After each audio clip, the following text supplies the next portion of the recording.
Hi, welcome to Enthusiast. I'm Jeff Hill. In 1953, General Motors rocked the world when they brought out the Chevrolet Corvette. And since then, it's been one of the most iconic nameplates in automotive history, let alone sports cars. 40 years later, they celebrated that achievement with this car, the C4 40th anniversary. And in my mind, it's one of the most undervalued, underrated cars on the planet. For some, that car just wasn't rare enough, just wasn't fast enough. So if you walked into a General Motors dealer and ordered a fully loaded Corvette, you paid about $35,000.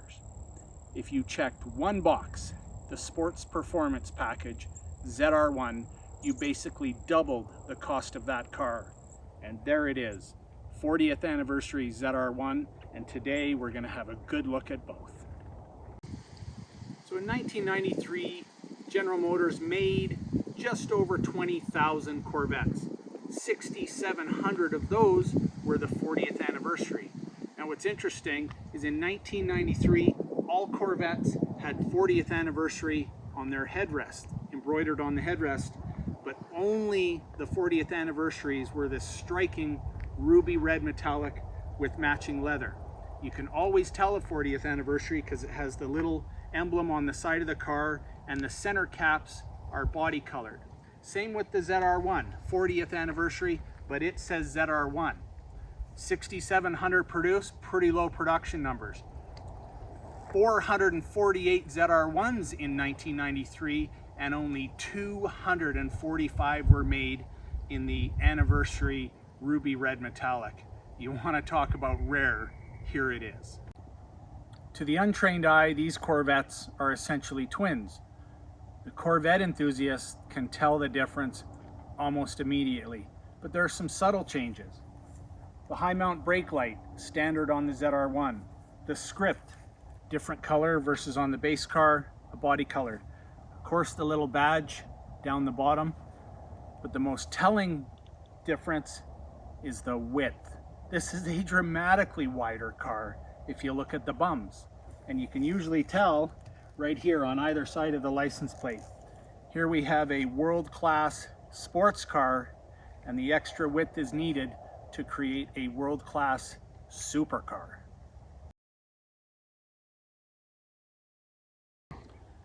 This car was produced back when character was still being built into them, and I think one of the neat things about the C4 Corvette is that we're at a show and shine, or you're with your friends and talking about your car, pulling up this massive one-piece hood with your headlights staring back at you just adds to the character of this vehicle, and in my mind is part of what makes them so special. The LT1 350 V8 in these Corvettes is essentially bulletproof. It's an exceptionally reliable high-performance engine of 300 horsepower, similar torque numbers. But GM did something kind of interesting with this. They mounted what's called their OptiSpark distributor below the water pump, causing many Corvette enthusiasts some heartache, as you can imagine why. The good news is most Corvette specialty shops know exactly where to look and what to do to fix this issue. The OptiSpark distributor is a little bit more rare, but the rest of the components to the power plant are pretty available. This is a good, reliable, fast engine. Now, the 93 C4s came in 3 configurations. Of course, the King of the Hill, the ZR1, a convertible, and then the coupe. The coupe, though, had a removable Targa roof. And as seen on the ZR1, there's the body-colored roof, and this is the removable glass roof. It's pretty cool, and it can store in the back. I think I'd prefer to have mine out the whole time though.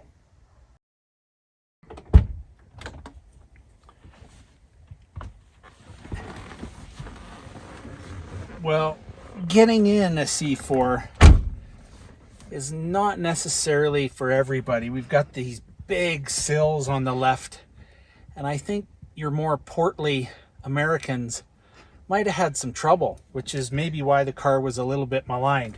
But once in, it feels really, really good. These are exceptional seats. Got all sorts of lumbar support, power adjustments, and of course, when you get situated, you've got this beautiful long hood with these slight bulges that you get to see. Some analog dash with some digital dash. It's very period. It still feels very 80s and very 90s. But let's light this thing up and see how it goes down the road.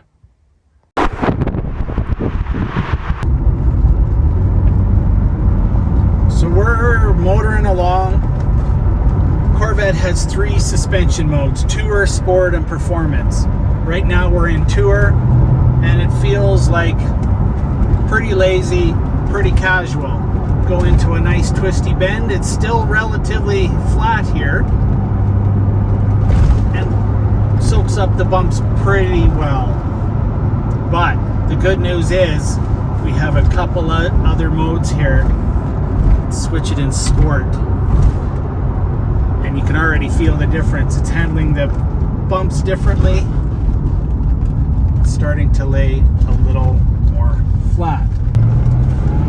A lot of these Corvettes were sold with the 4-speed automatic transmission, and it actually works real well paired to the LT1 engine.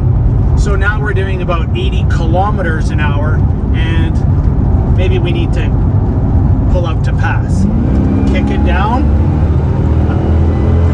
Yeah, like come on, that's just fantastic. And soon you're getting your license taken away. And this is the LT1. We have yet to experience the ZR1. These are special cars, folks. All right, so now we're gonna put it in performance mode. This is really not the place where you're gonna feel the difference all that much, but it just helps the car lay a little bit flatter around the corners and definitely has a different attitude with the bumps. But even in performance mode, what I like about this car is it's gentle. It's not jarring your teeth, and it's not just this violent experience. They did a real nice job with this chassis. So the C4 was a big difference from the C3. This was their first unit body chassis, where the previous C3 was essentially body on frame. And what a difference in the overall handling. C4s are a real nice car to get in and drive. What I also love about the C4 Vettes are the interior. Now, they've been knocked endlessly for the use of one material, kind of low grade plastic, and the squeaking and rattling, whatever, in my mind it adds to the character. But it feels a lot like a cockpit, all these cool buttons. And of course, I think this may be one of the last models that still has a cassette player and a CD player. But it feels like a cockpit. I love the digital gauges paired with the analog gauges. The wheel feels fantastic. I mean, these are cool cars to sit in and enjoy, but the view out the front windshield is just so epic with these bulges and this long hood. And then look at your headlights popping up. How cool is that? Come on. These cars are just sensational buys for the money. Now, most people buy Corvettes because, well, they're a performance car and they want to feel a little bit of thrust and a little bit of excitement. So here we are, just motoring along, and then yeah, and it gets going. You can buy these cars for dirt cheap, all the way up to the ZR1 and everything in between. And what an experience. Here we go again. Kick down and listen to that sound. Oh, come on. These are sensational cars. As with the other car, your big one-piece hood on the ZR1. But that's where the similarities end, because under the hood up front here is the LT5 V8, 4-cam, 32 valve, 405 horsepower. This car is still credited with the world record 24-hour consistent speed at over 172 miles an hour. It's been dubbed the King of the Hill. General Motors needed help with this engine, so they enlisted Lotus to help design this 32 valve engine, and Mercury Marine actually assembled it. This became a supercar when this power plant got installed. Made it to a 6-speed manual transmission. This was competing with the Lamborghini Countach and the Ferrari Testarossa of the day, and that is why any ZR1 is considered one of the best performance values on the planet today. So imagine you're at your Friday night burger joint for the show and shine, and you pop open this big one-piece hood, and this is show and tell. I love the character under here in that it's not covered in plastic shrouds. You can see everything from your exposed suspension components, the entire engine essentially, your headlights pointing back at you. Here we have your washer filler. Over there you have your battery, but these exposed tires, you can just see the super cool tread on these tires, and you whip it open and everybody's gonna come up and check out the engine of a Corvette. They're just so cool. So now we're in the king of the hill, the ZR1. Imagine 172 mile an hour average over 24 hours, including pit stops. This is a very, very serious performance car. Inside, it feels very much like the other car. Same dash, same configuration, but there is one subtle difference. The key, your performance key. So, we're in 4th gear, 100 kilometers an hour, put our foot in it.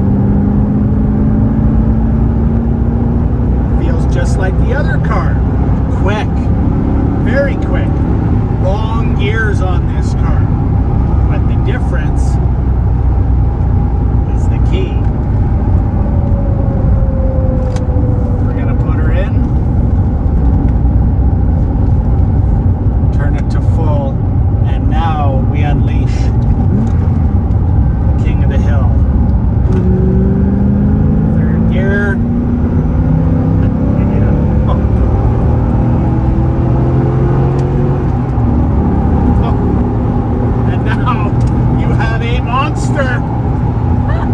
Oh my goodness. All these rich guys that have all of these crazy cars, these exotic cars, and overlooked ZR1s are absolutely missing the boat. So I've had downdraft Anniversary Countach, 455 horsepower. Had a Testarossa, 395 horsepower. This is what, or those are what this car competed against. I can tell you though, drop it down a gear, and this feels like it would leave both of those cars for dead. And on a track, I'm telling you it would. This handles far better than a Countach, far better than a Testarossa. It's not leather lined dash and all of the exotic kind of look of those other two cars, which are very special in their own right. But we're talking performance, and the ZR1, in my mind, is the performance bargain on the planet today. Just motoring along in the king of the hill, the ZR1. Same suspension settings as the normal Anniversary car. Tour, sport, performance. We're in sport right now. Feels real comfortable, not too harsh over the bumps. But when it's time to put the loud pedal down, we're at 3,000 RPMs in 3rd gear. And these are long, tall, powerful gears. Oh, yeah. Oh, absolute world-class performance even today. How you just can't fall in love with the ZR1. They're spectacular.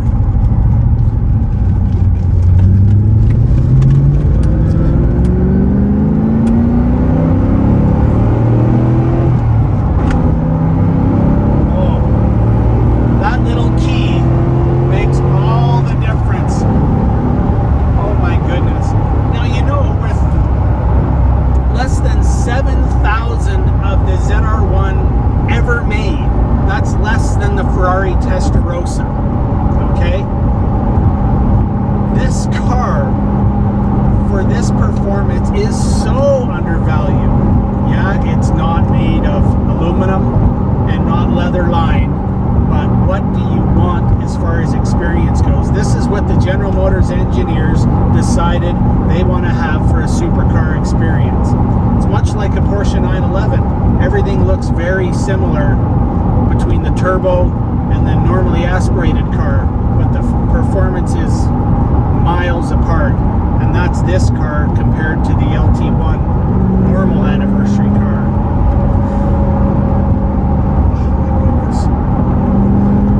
That one key takes it from a spirited sports car to an absolute beast.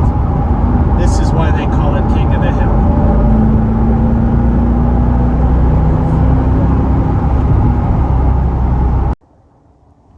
It's been a while since I presented some cool cars on Enthusiast TV, and I just couldn't pass up having two 40th anniversary Corvettes available and to hop in and back to back and experience them.